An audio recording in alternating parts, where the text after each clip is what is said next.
चलिए देखिएगा, आज हम देखेंगे कोण कितने प्रकार के होते हैं, कोण किसे कहते हैं। सबसे महत्वपूर्ण चीज है कि कभी भी बहुत लोग ये नहीं जानते हैं कि कोण कैसा होता है और कोण कितने प्रकार के होते हैं और कोण है क्या चीज। तो जब इसको आप पढ़ेंगे, इसको देखेंगे तो आपको एकदम समझ में आ जाएगा। और प्रयास ये करिए कि जैसे ही बताया जाए वैसे उसके विषय में आपको जानना चाहिए, क्योंकि कोण के बारे में अगर जान गए तो फिर जान लीजिएगा कि कोई भी आप कोण से संबंधित जितने भी सवाल है बहुत अच्छे से आप उसको क्या कर सकते हैं, लगा सकते हैं। लेकिन पहले कोण की परिभाषा के साथ कुछ जानने का प्रयास कीजिए। तो हम लोग जो चीज देख रहे हैं अब बताएंगे कोण के प्रकार। यहाँ लिखा है कोण के प्रकार। देखिए लिखा है कोण के प्रकार कितने होते। तो आप एक एक करके देखेंगे, ये नहीं है कि हम बता दें पूरा कोण लिख दे, एक एक करके देखेंगे। तो हम लोग जानते अच्छी तरीके से। पहला आपका है न्यून कोण। पहला आपका न्यून कोण। अब ध्यान दीजिएगा, न्यून कोण के बारे में हम लोग जानेंगे कि न्यून कोण क्या है।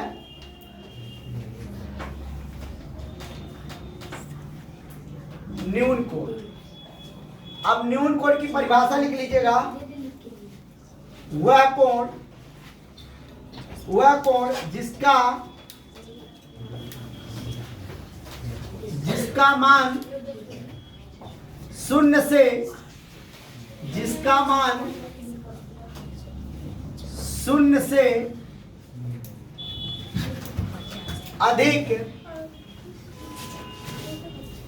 से अधिक और 90 से छोटा हो उसे हम न्यून कोण कहते हैं। न्यून कोण कहते हैं। ध्यान दीजिएगा, ये आप देखिए जो चीज मैंने बताया कि न्यून कोण किसे कहते हैं। ध्यान दीजिएगा, इसमें बहुत अच्छा सवाल है और एकदम जान लीजिए, इसको समझ जाएंगे तो आपको पता चलेगा। देखिए न्यून कोण की जो परिभाषा है वो लिखा वह न्यून कोण वह होता है या वह जिसका मान, लिखा गया वह कोई जिसका मान, या कोई भी लिख सकते हैं, कोई जिसका मान शून्य से अधिक और 90 से छोटा हो, या लिखो वह कोण। वह कोण। देखिए ध्यान दीजिएगा, वह कोण जिसका मान शून्य से अधिक और 90 से छोटा हो, 90 से छोटा हो, 90 अंश से छोटा हो, उसे हम लोग न्यून कोण कहते हैं। जैसे आप लोग ध्यान दीजिएगा, ये एक रेखा इस तरीके से खींचे। देखिए एक आपका सरल रेखा है, क्या है आपका सरल रेखा। अब इस पे अगर हम 90 अंश का कोण ऐसे बनाते हैं तो 90 से छोटा, तो 90 से जो ही ऐसे छोटा बनता हुआ दिखाई देगा, इस तरीके जो ही छोटा बनेगा ऐसे, ध्यान दीजिएगा, वो आपका जितना भी अंश होगा 90 से छोटा रहेगा, यही क्या होता है, आपका न्यून कोण कहलाता है। न्यून कोण कहलाता है, कोण होता है। अब समझिए कैसे समझ में आपको आया, ये भी आपको समझ में आना चाहिए। जब भी हम लोग इस तरीके का ये जो बनता है, चाहे 60 अंश का बने और ये 30 अंश का बने, ये 45 अंश का जो भी बनेगा, मतलब 90 से कम रहेगा या 90 से छोटा, उसी को हम लोग न्यून कोण कहते हैं। समझ में आया मेरी बात? Yes sir. अब देखिएगा, एक आपका पोजीशन सही हो गया। दूसरा आप देखेंगे समकोण। क्या देखेंगे? समकोण। देखिए आपका लिखा है समकोण किसे कहते हैं, समकोण। देखिए समकोण की परिभाषा देखेंगे क्या होता है। जैसे समकोण की परिभाषा किसे कहते हैं ये भी आपको मालूम होना चाहिए।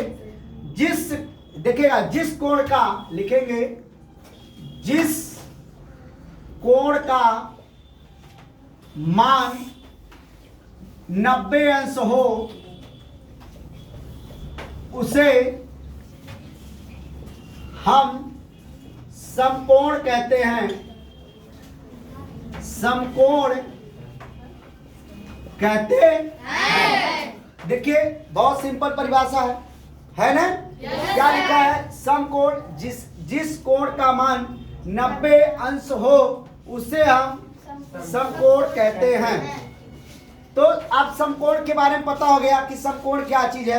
तो अब यहाँ देखिएगा, समकोण का मतलब एक सीधी रेखा, और सीधी रेखा पे आप लंगड़ा प्रकार से या किसी तरीके से नहीं, लंगड़ा प्रकार से सबसे बढ़िया तरीका लंगड़ा प्रकार से 90 अंश का कोण बनाए। कैसे बनाएंगे आप, इस तरीके से आप क्या करेंगे, चाप लगाएंगे ऐसे, और चाप लगाने के बाद जहां ये केंद्र इस तरीके से जहां पे आप बिंदु कटान होती है, वहीं से जो चाप का रेखा ले उसी रेखा से आपने एक चाप यहाँ लगा दिया। फिर वही बिंदु से यहाँ से लेके एक चाप यहाँ लगाया, इसके ऊपर लगा दिया ऐसे। फिर यही बिंदु से लेके फिर एक चाप ऐसे लगा दिया।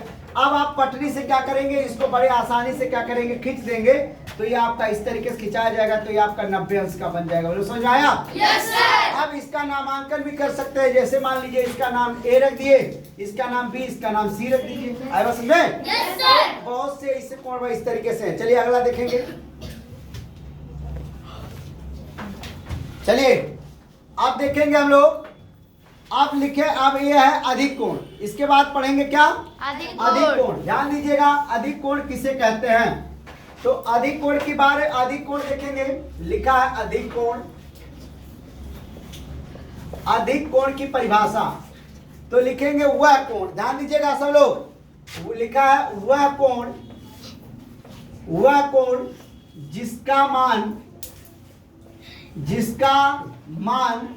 90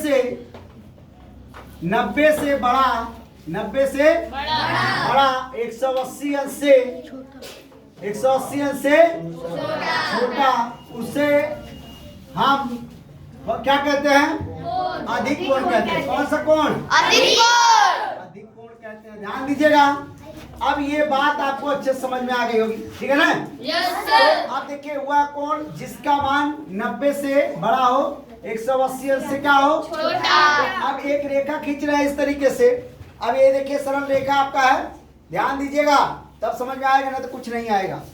देखिए इस तरीके से जो आप इस तरीके से चाप लगाए हैं, तो अब यहाँ देखिए इस तरीके से आप काटे, यहाँ ये काट दिए, उसके बाद ये काटे, यहाँ काटे, तो 90 अंश बन गया। लेकिन यहाँ बना, अगर आप चाहे तो ऐसे अगर आप मिला दीजिए तो आपके 120 अंश के हो गए। कितना हो गए, 120 अंश के। अब यहाँ लिखा है 90 से बड़ा, 90 से तो 90 से जो ही एक सूत 1 इंच, अगर 90 अंश से 1 इंच अगर बड़ा हुआ, तो समझ जाइएगा कि वो आपका समकोण त्रिविनेश, वो अधिक कोण है। कौन सा कोण है, अधिक कोण। एकदम समझिएगा इस तरीके से। तो ये परिभाषा आपको समझ में आ गई, ठीक है?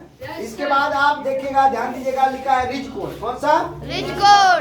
तो अब यहाँ देखिए रिज कोण किसे कहते हैं, क्या है, रिज कोण किसे कहते हैं। चलिए अब लिखा है रिज,